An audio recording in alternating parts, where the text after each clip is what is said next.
KDM with another edition of KDM's Muddin Minute. I thought I'd try to show you guys that fishing those current seams that I described in earlier editions actually work.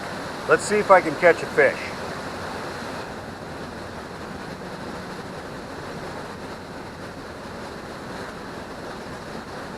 Missed one. There's one.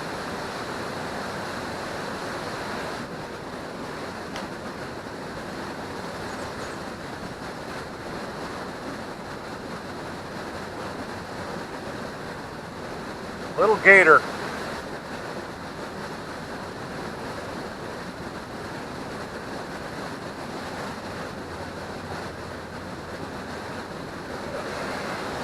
There. Not a big one, but it's nice to when the rod bends and you feel that whack.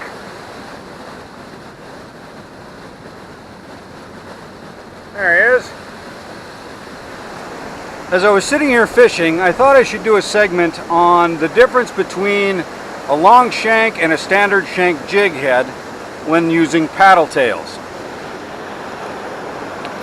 As you can see, the top is a 1/16 ounce long shank jig.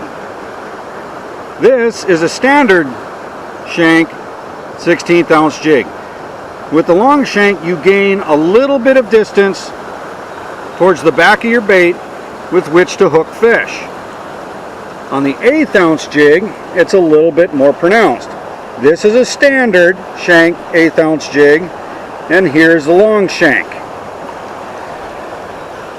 When fishing in a river, the current speeds up your offering. The fish don't have as much time to look at your bait. So having the hook point a little farther back in your bait tends to give you a better shot at hooking up that fish.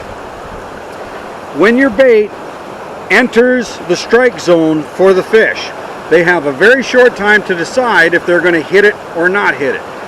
If they wait just a little bit before deciding to hit it, they tend to hit it farther back. A long shank jig head increases your chances of hooking that fish. However, there's no such thing as a free lunch. What you gain in hookup percentages with a long shank, you will lose in action of the bait. If you notice, the long shank comes out and you only have about half of your paddle tail to work, whereas the standard shank, you have about 2/3 of the paddle tail that will have action in the water.